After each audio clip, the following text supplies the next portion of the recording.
جناب سہیل آفریدی صاحب chief minister Khyber Pakhtunkhwa اور ان کے ساتھ تشریف لائے ہوئے ان کے تمام رفقا، ان کو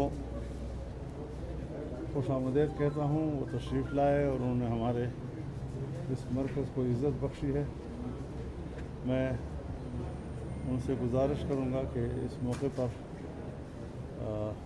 میڈیا پرسنز تشریف لائے ہوئے ہیں، ان کے ساتھ آپ اپنے خیالات شیئر کریں۔ بسم اللہ الرحمن الرحیم۔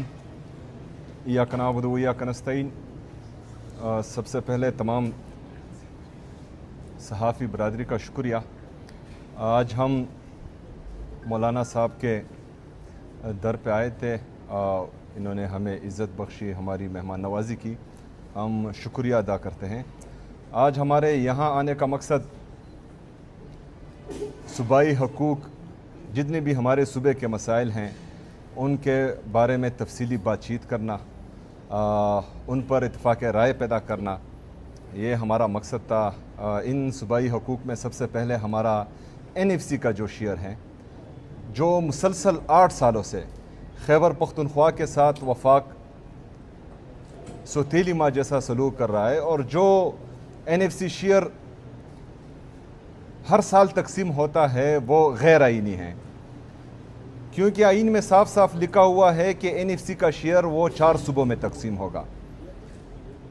2018 میں جب 25ویں آئینی ترمیم آئی تو اس کے بعد ہمارا جو سابقہ فاٹا ہے وہ خیبر پختونخوا میں مرج ہوا۔ تقریباً یہ 60 لاکھ سے زیادہ آبادی ہے جو خیبر پختونخوا کے ساتھ مرج ہوئی۔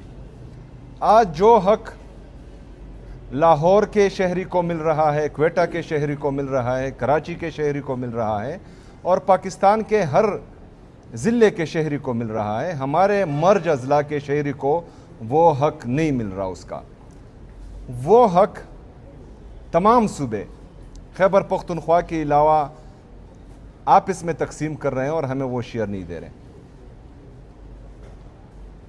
تو اس حوالے سے آج وفاقی وزیر بھی آئے تھے، اس سے بھی میری بات ہوئی، اور یہ مدعا میں نے اس کے سامنے بھی رکھا کہ آپ کا NFC شیئر جو ہے وہ کل عدم ہو چکا ہے، اور اس کو جو ہے ابھی اپڈیٹ ہونا چاہیے یا 11th NFC آنا چاہیے۔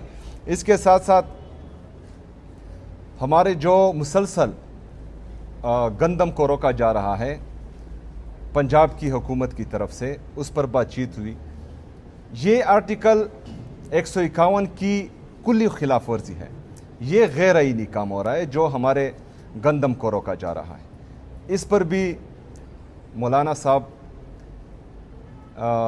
کے ساتھ ہماری اتفاق رائے ہوئی ہے کہ یہ نہیں ہونا چاہیے، اور اس کے خلاف جو ہے ہم مشترک آواز اٹھائیں گے انشاءاللہ تعالی۔ دوسرا جو گیس کی بندش ہے، آرٹیکل 158 آئین کا وہ صاف صاف کہتا ہے کہ جو صوبہ بھی گیس پروڈیوس کرتا ہے اس صوبے کا حق ہے کہ وہ یہ گیس پہلے خود استعمال کرے، جب اس سے اضافی ہو تو وہ باقی پاکستان میں دے۔ ہمارا صوبہ 500 MMCFD گیس پروڈیوس کرتا ہے، اور ہماری کنزمپشن صرف جو ہے 150 MMCFD ہے۔ باقی جو 350 MMCFD ہے یہ پورے پاکستان میں ہم دے رہے ہیں، لیکن وفاق کی طرف سے گیس کی بندش یہ خیبر پختونخوا کے ساتھ سوتیلی ماں جیسا سلوک ہے جو مسلسل ہو رہا ہے، اس پر بھی ہماری اتفاق رائے ہوئی ہے۔ باقی جو ہمارے قبائلی اضلاع کے مسائل ہیں ان پر بھی ہماری تفصیلی بات چیت ہوئی، لیکن میں آگے چاہتا ہوں کہ مولانا صاحب جو ہیں اس کو آگے لے کر جائیں اور بات کریں۔ جی مولانا صاحب۔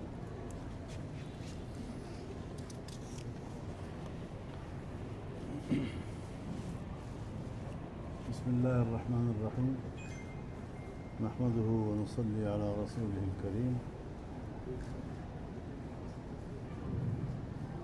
سب سے پہلے تو میں ایک بار پھر جناب وزیر اعلیٰ صاحب کا اور ان کے وفد کا خیر مقدم کرتا ہوں، اور شکر گزار ہوں کہ انہوں نے ہمارے جمعیت کے اس مرکز کو عزت بخشی۔ انہوں نے جن نکات کی بات کی ہے، میرے خیال میں شاید گفتگو لمبی ہونے کے خوف سے انہوں نے مختصر کر کے بات کی ہے.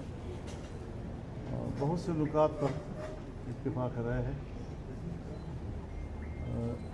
NFC ایوارڈ ایک خالصتاً ایک آئینی حق ہے چیزوں کا، اور جس میں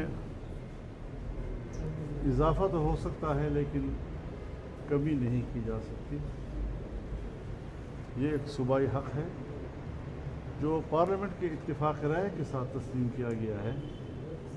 اس پر قسم قسم کا کوئی ہم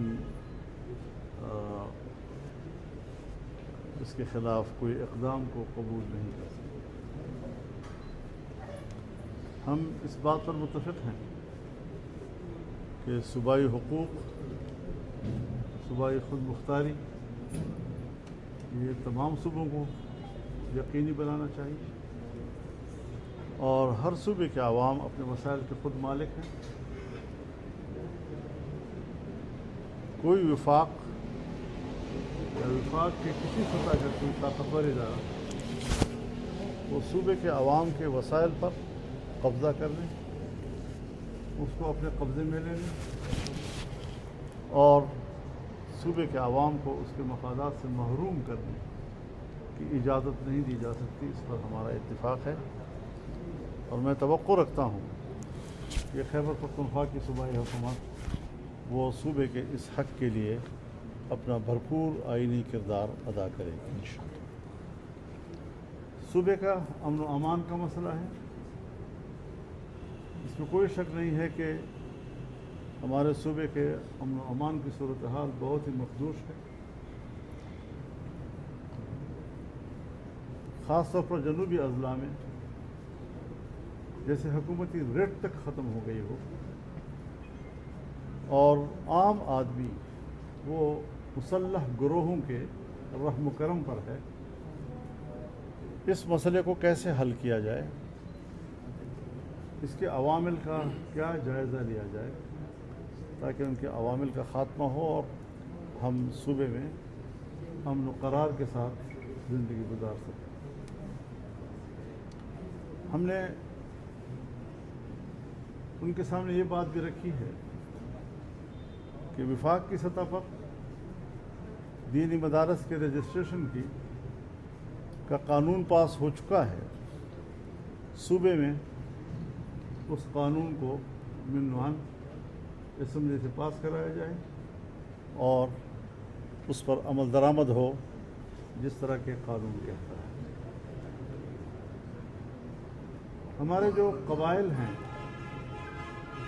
جسے ہم فاٹا کے علاقے سے تعبیر کرتے ہیں، ہم نے فاٹا کو صوبے میں ضم کیا، لیکن عملاً اب تک وہ ضم نہیں ہو سکا ہے. ان کی مشکلات میں اضافہ ہوا ہے، مشکلات میں کمی نہیں ہوئی.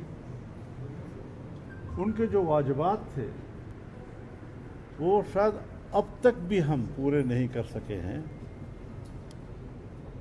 2017 میں یہ فاٹا مرج ہوا تھا، آج 2026 ہے، اور اس کے باوجود وہاں کوئی نظام موجود نہیں ہے.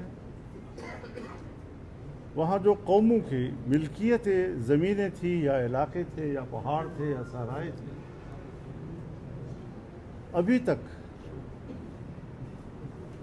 اس کو بندوبستی علاقے کے طور پر تقسیم نہیں کیا جا سکا ہے. نہ وہاں پٹواری جا سکتا ہے، نہ وہاں قانون گو جا سکتا ہے، نہ وہاں تحصیلدار جا سکتا ہے. اور ہمارے بلوچستان ہو یا ہمارا خیبر پختونخوا ہو، اس کے پہاڑوں میں، صحراؤں میں جو معدنی ذخائر ہیں اس کو قبضے میں لیا جا رہا ہے. طاقتور قوتیں وہاں پر کھدائیاں کر رہی ہیں اور ہمارے صوبے کے غریب لوگوں کی ملکیت اس کو اپنے قبضے میں لے رہی ہے. ہم جانتے ہیں کہ ریاست وہ ان معدنی ذخائر کی حفاظت کی ذمہ دار ہے، لیکن اس کا یہ معنی نہیں کہ وہ وہاں کے عوام اور عام آدمی وہاں کے بچوں کے حقوق کو غصب کر دیں اور ان کو محروم کر دیں. تو اس حوالے سے بھی ہماری سوچ ایک ہے اور ہم سمجھتے ہیں کہ اس کے لیے ہماری ایک مشترکہ حکمت عملی ہونی چاہیے تاکہ ہم اپنے غریب صوبوں کے غریب بچوں کے وسائل کو ان کے حق میں استعمال کر سکیں اور ان کے منافع ہم ان کو دلا سکیں.